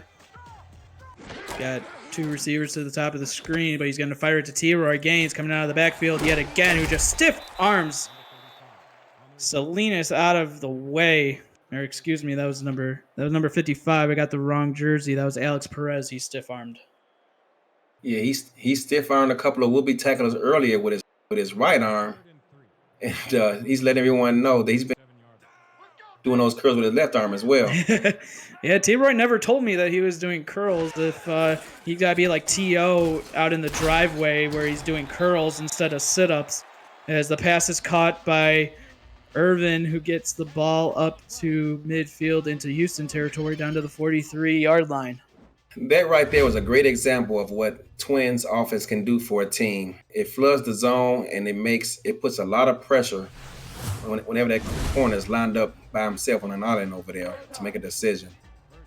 So that's something you get with tonight's game. You get free coaching advice from Eddie Gage. As it's a first down and 10. That was supposed to be a joke. Everybody can laugh. As Dazzo will take a drop back. He's got to fire deep downfield. It's going to be caught by Irvin, who gets inside the 5 to the 2-yard line. As you take a look, Irie Irvin, 6 receptions on the day. As I said earlier, he's been one of their big play targets this season. He almost had yet another touchdown. And once again, that running game, it opens up everything for an offense. If you can run the ball successfully, it's going to just open up your entire offense. Yeah, it's just amazing. That's what everybody says on any football. If you run the ball, it just any football level, it opens up everything. It's T-Roy Gaines. He just trucks over number 33. I have to get. Oh my God, he just trucked over Jacob Clear, like he was nothing, like he was a piece of glass, and he just ran through it. But he's tackled for no gain. Yeah, Ethan Kai saved the touchdown there, and I was surprised he was able to truck him right there because he was parallel to the sidelines and was still able to run the guy over. Yeah, he was stumbling too, coming out of the backfield. And so Dazzo under center is going to be hand off to T-Roy yet again, who will get in. Oh, is he short? They're marking him at the goal line. They mark him short. Give credit to the Houston defense, none other than Alex Perez making the tackle at the goal line, setting up a 3rd down and goal. We thought we were in. People on chat, but apparently his knee got down. Yeah, probably some people in chat probably thought it was in too. Or some people at home thought it was, and they put up their hands for a touchdown. And Mike Dazzo will hand it off to T-Roy. He's going to be hit in the backfield and dropped by Alex Perez yet again. He's having a game on this drive. Houston's defense is not giving up despite the score. They're still out there battling. Yeah, and that's something I know that from a head coaching perspective and an owner perspective, that's something you like to see. You don't want to see your players, especially in a game like this where it's you're just trying to get to the end of the game, not having any injuries. You still want to see your guys out there competing. And so after the field goal attempt is good by Shark Tarkington, we're up 47-7. Baltimore on top of Houston. This is SFL on 11 Sports and for the fans.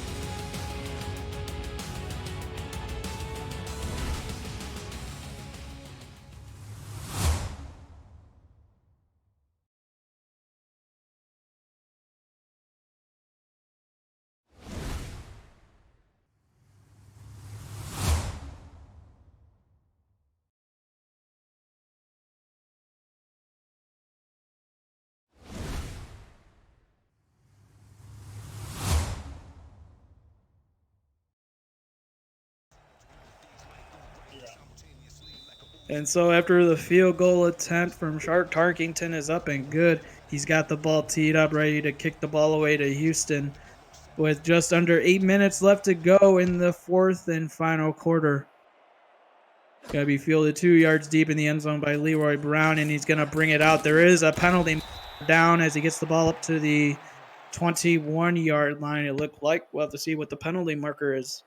Yeah, I didn't see if that was a side judge or where that came from. It's a hold on Houston. And that will back them up again. And so they will have a long field to go if they want to put up some points on this possession. And so in this ball game, it's been turnovers from Houston and then also the T-Roy Gaines show on the Baltimore's offense. Baltimore has turned every opportunity of a turnover into points tonight. Yeah, there's also 3 interceptions in a row in the first quarter as Kentez Johnson is going to fire it across the middle, and it's going to fall incomplete. Pass was intended for Leroy Brown. Baltimore comes out in a 3-2 look there. And I thought it might have been quarters coverage, but it looks like it is. And those safeties just sitting back there waiting. It's either going to be a kill shot, a tip ball, an interception at this point because they know Houston has to throw the ball deep, trying to put points on the board with time out on their side. Yeah, so this is just great defense from Baltimore that we're seeing in tonight's game. If you guys have been paying attention, I mean, Eddie has been talking about it in the game, like what different coverages they're using. And it seems like Baltimore just came out with the perfect game plan against this Houston offense. As Kentez Johnson will go under center, he's going to fire out to the left. Pass is caught. Duke Wilson tries to make a move, but he goes out of bounds. Only a gain of 3. Might have had a little bit more if he wouldn't have made that juke move. Baltimore's largest margin of victory in their franchise is 31 points versus Oklahoma City back in September of 2019 with a 48-17 victory. Looks like they're going to eclipse that tonight. Yeah, for a little bit, you were wondering if Houston would even get even put up points in this game, and give credit as the pass is caught by Duke Wilson, who gets into Baltimore territory down to the 43-yard line. As I said, he's their big play threat. You know, he's got the biggest yards per carry average on the season. This time he runs a corner route and get over the outstretched arms of I can't even having a brain cramp right now. Thornberry able to get Gleason downfield. Yeah, the corners out there, it will make anybody lose their train of thought. I'm sure you probably, when you game plan against it, you probably had some brain cramps as well, Eddie. So Kentez Johnson on this first down and 10 will start in the shotgun formation, trips to the top of the screen, but he is going to be hit and dropped for a sack.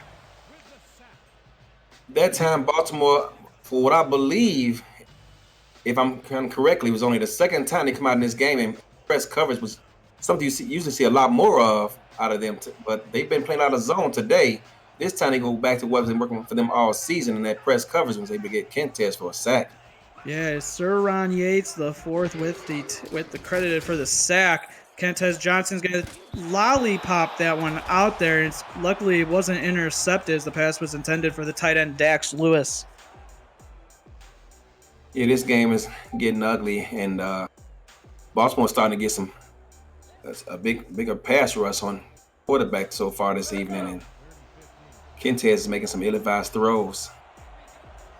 Just want to give credit to Mark Lopez, who's in the stats truck doing stats for myself and Eddie tonight. Also got Cam, the commish, back at SFL headquarters as Kentez is going to throw that sidearm out there, and it's going to be caught and get enough for the first down is Duke Wilson to the 32-yard line.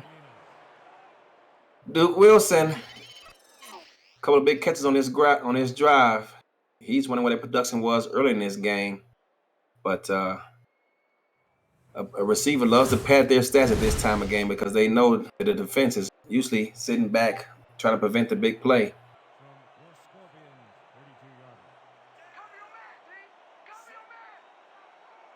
And so first down and 10, ball at the Baltimore 32-yard line. Kentez under center. He's going to throw it out there to the receiver. It's going to be caught.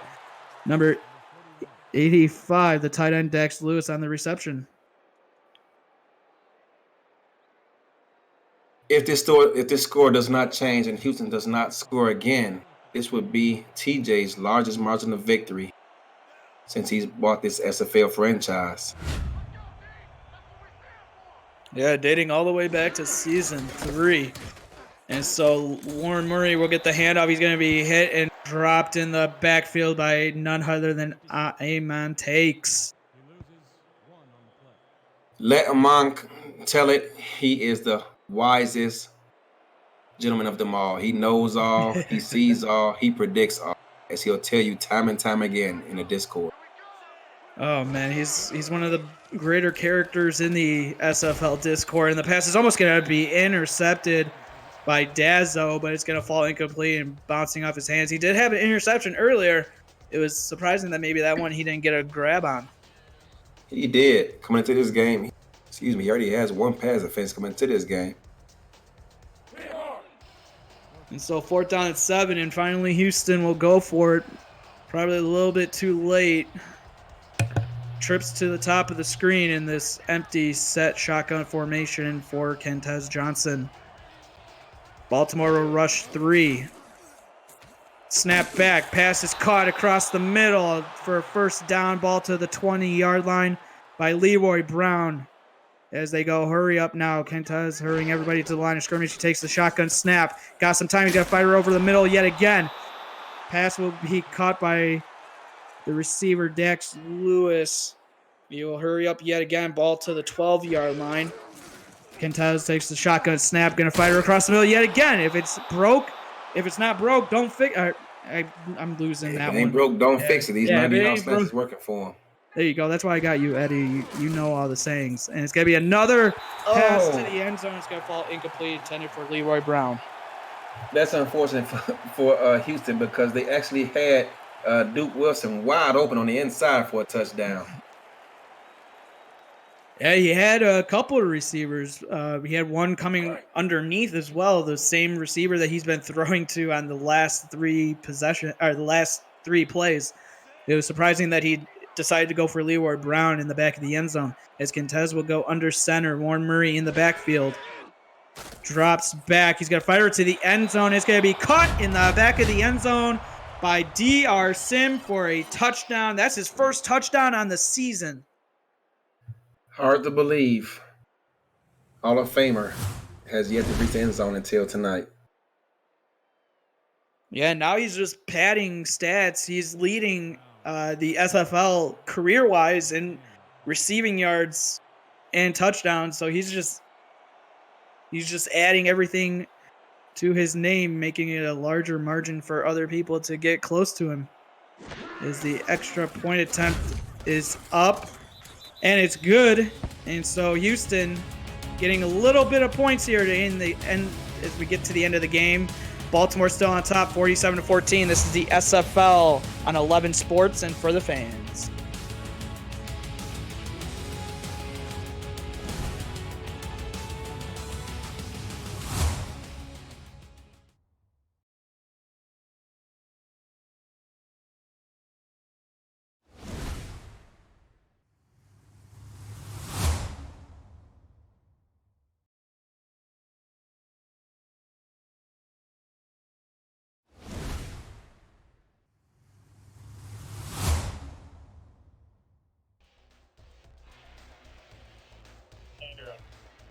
And so with 4:12 left to go in the fourth quarter, Houston will attempt the onside kick, looking to get the ball back, maybe spark a little bit of what might be a miracle. The onside is away. It's being fielded by Baltimore, and they will get the ball at the 36-yard line. At this point, you're just playing for pride, but you don't want to, show any signs of giving up tonight.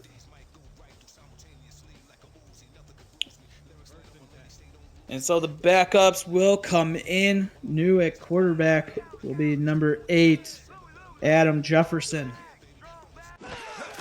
He will hand it off to the running back who gets a gain of 6 on the play. The backup running back is Damon Morehouse. I tell you what, he's arguing for some playing time. He made something out of nothing out of there. I think they're all set with T-Roy Gaines and the way he ran the ball tonight. But Eddie, man, I mean, everything that's gone on in today's game, I guess the one thing that you have to look at is the turnovers. Yeah, I mean, coming into this week, Kentez led the SFL in turnovers. Unfortunately for Houston, that was the case again tonight. And each time he had a turnover in his first half, Baltimore turned it into points. As Morehouse takes an absolute shot from number 45, Angel Salinas. And so, yeah, I mean, he came off of, I believe, a 5-interception game last week, and now he's back up there again. And it's just something where maybe it's, just between the ears, something that maybe DeMond Simeon can sit down with the quarterback and maybe talk to him a little bit, get his confidence back up. That's something that you need. When you have a quarterback that's struggling like this, you need something that could get their confidence back up and going. And so Jefferson will start under center yet again. It'll be a handoff to Morehouse, who is going to be hit and dropped. Set up a 4th down in inches as he's hit by Salinas yet again. Kentez was the offensive rookie of the year his first season, not too long ago. DR Sim, he has a resume of being able to know what to do with these offenses. Prior to these past few seasons, Houston has always put up a ton of points, and I'm sure once they get that back in the lab, they can get back to those glory days on offense. Yeah, they just came up against a really tough Baltimore defense, and they've been showing it. They beat the Atlanta Swarm last week as the extra point attempt is up and good. So it's a 50. The field goal is up and good to make it a 50-14 ball game. But yeah, I mean, Baltimore's been playing red hot. They're for the most part they're going to win back-to-back games, and so they've been playing lights out. Sometimes you just gotta tip the cap. Eddie, I know you can attest to that. Just tipping your cap and saying, you know what, like this game got away from us. I know it's happened to me a couple times when I was in London. You just tip the cap. You just say, you know what, they had the right game plan, and you move on to the next week. You don't even take anything from this game. You kind of burn it in your memory, and then you just move on. As we come to the end, we come to the 2-minute warning with the score. Baltimore 50, Houston 14. You're watching the SFL on 11 Sports and for the fans.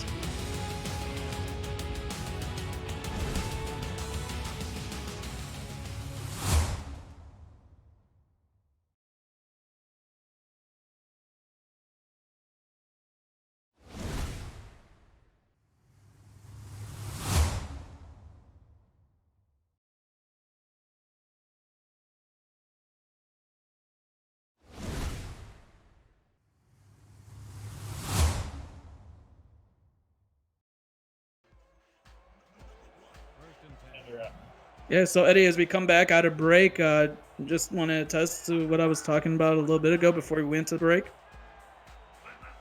Yeah. As an owner myself, my team, we got off to a slow start with 1-4, but as one of the leaders of my team, I always like to stress that I will never give up on them, and I ask that they don't give up on me. As Kentez takes yet another sack here tonight. Kentez will get sacked by the backup defensive tackle. Yeah, you don't want to give up on your team and show any signs of quit in you. It's just not in my DNA. I would never give up on my team, and I'm sure they won't give up on me either. So, despite the tough losses, I continue to grind and work hard and do what I can to prepare my team each week. And that's all you can do. There's no time to rest. There's no bye weeks in the SFL anymore.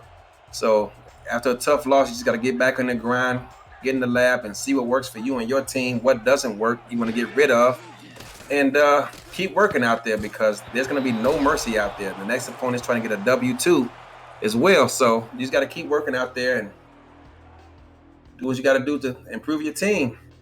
As Leroy Brown drops another pass, and that's something Kentez Johnson has, despite the turnovers, he's still slinging the rock. He's trying to get the receivers involved, but at some point, the receivers just have to start making a play for the quarterback. And so it'd be 4th down and 8. Houston will go for it. Kentez takes the shotgun snap. He's going to fight across the middle, and it's going to be caught for a 1st down. Gets up to the 35-yard line. Dax Lewis on the reception. Hurry up offense here for Kentez Johnson. He fires it across the middle yet again. It's going to be caught for a 1st down. Leroy Brown was on the reception. Ball up to the 48-yard line. Kentez in the shotgun yet again. He takes the snap. He's going to fire it across the middle. It's going to be caught by DR Sim, who gets past midfield into Baltimore territory.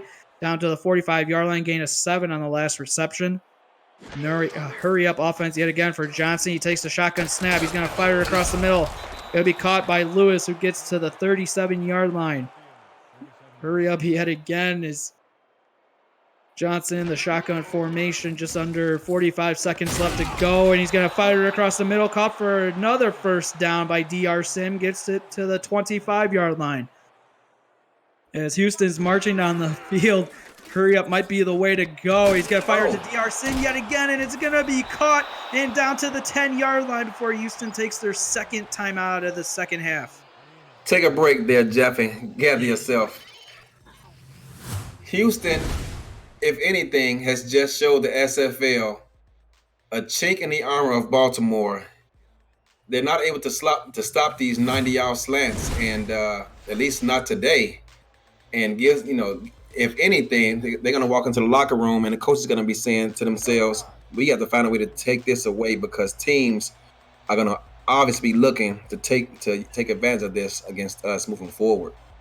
Yeah, I just think after that kick return for a touchdown to open the game, that just rattled Houston, and I'm sure that Warren Murray might have been more involved if not for that being down 7 early, as the pass is caught by DR Sim and gets the ball to the 2-yard line.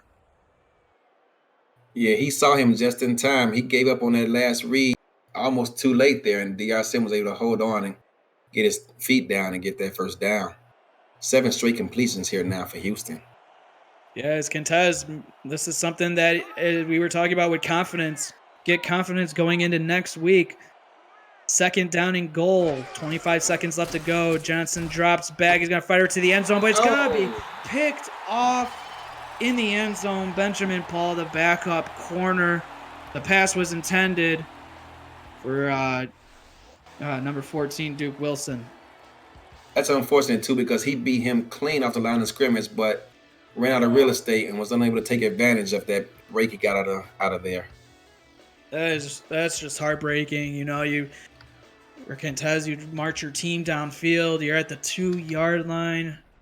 That was probably one where you just got to just lollipop it in there for Duke Wilson. But, give credit to Benjamin Paul, who made a great read on that and was able to come up with the interception as the Vultures take the knee and Houston uses their last timeout. 21 seconds left to go. This ball game is over.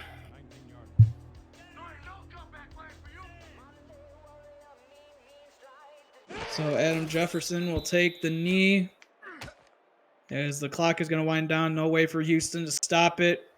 And the play clock doesn't mean anything. And with 10 seconds left to go, Baltimore will move to 4-1 on the season. Houston will move to probably a surprising 1-4 on the season. So we come to the end of the game. Baltimore 50, Houston Hyenas 14. Eddie, final thoughts, man, on tonight's ball game. Turnovers, and more turnovers. Each time, as we alluded to earlier, that Baltimore capitalized on the turnover, they turn into points. And not just field goals, they were able to score touchdowns off of them. They surprised everyone, including myself, by getting T-Roy involved heavily tonight. Typically this season, they've been more of a passing offense, getting Mike Dazzo involved. And, he's been throwing for high percentages throughout the season. I believe he's throwing for 79%, which is highest in the SFL. But tonight, they handed the ball off to T-Roy, and he took advantage of it. I don't think Houston saw this coming, and he scored multiple touchdowns for this team off of those turnovers and capitalizing into points tonight. Yeah, and so a little bit of a career here. Kentez Johnson, he tied Caleb Wright with 70 touchdowns in his career with his touchdown tonight. So a little bit, you could take a little bit out of that from tonight's ball game. On top of that, despite that, the turnovers, but I'm sure as soon as that opening kickoff and then Giovanni Bolt returning it for a touchdown, that probably just took the wind out of whatever Houston had in their sails. Next week, Baltimore goes on the road to face a tough Charleston team who just shocked many people by beating Sioux Falls and just shutting down that running game of Colin Hart. We'll see. That's going to be a tough matchup. Might even be game of the week. Houston, for them, they're going to also face a New Orleans team who just defeated Jacksonville. So they're also riding high. Some good games next week. As next week, I just wanted to let you guys know, we're going to be back on 11 Sports and for the fans for Saturday night for Week 6 action. Yeah, as we come to the end, just want to thank everybody here in the booth. Eddie Gage, my analyst. Cam back at the SFL headquarters. Mark Lopez on stats. I'm Jeff Melanishin. Thanks for watching the SFL on 11 Sports and for the fans. Like Eddie said, we'll be back next week for Week 6 coverage beginning on Saturday. So from everybody here, have a good night.